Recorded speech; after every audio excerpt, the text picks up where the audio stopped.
காஞ்சிபுரம் ஸ்ரீ வரதராஜர் பெருமாள் கோவில் தங்கபள்ளி மாயமா பரபரப்பு தகவல்கள். 108 வைணவ திவ்ய தேசங்கள்ல முக்கியமானதாக பக்தர்களால வழிபட்டு வருவது காஞ்சிபுரம் ஸ்ரீ வரதராஜ பெருமாள் கோவில். இந்த கோவிலுடைய மிகப்பெரிய அம்சமாக இருக்கிறது அங்க பக்தர்களால வழிபட்டு வர தங்கபள்ளி மற்றும் வைரபள்ளி சிலைகள் தான். இதற்கிடையில வெள்ளி மற்றும் தங்கபள்ளி சிலைகளை மாற்றி புதிய சிலைகளை அமைக்க கோவில் நிர்வாகம் நடவடிக்கை எடுத்து வரதா ஸ்ரீரங்கத்தை சேர்ந்த ரங்கராஜ நரசிம்மன் அப்படின்றவர் சிலை கடத்தல் தடுப்பு பிரிவு போலீசார் கிட்ட புகார் கொடுத்திருக்கிறாரு. இதை தொடர்ந்து சிலை கடத்தல் தடுப்பு பிரிவு போலீசார் வரதராஜ பெருமாள் கோவிலுக்கு போய் அங்க இருக்கிற சிலைகளை பார்வையிட்டு ஆய்வு செஞ்சாங்க.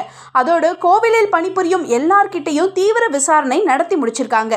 இந்த விவகாரம் மிகப்பெரிய பரபரப்பை ஏற்படுத்தின நிலையில இந்து சமய அறநிலைத்துறை சார்பில் விளக்கம் கொடுக்கப்பட்டிருக்கு.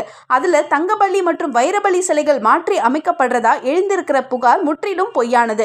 இந்த பொய் புகார் கொடுத்த ரங்கராஜன் நரசிம்மன் மேல சட்ட ரீதியான நடவடிக்கை எடுக்கப்படும் தெரிவிக்கப்பட்டிருக்கு. அறநிலைத்துறை அறிக்கைக்கு பிறகு பக்தர்கள் கொஞ்சம் நிம்மதி பெருமூச்சு விட்டிருக்காங்க.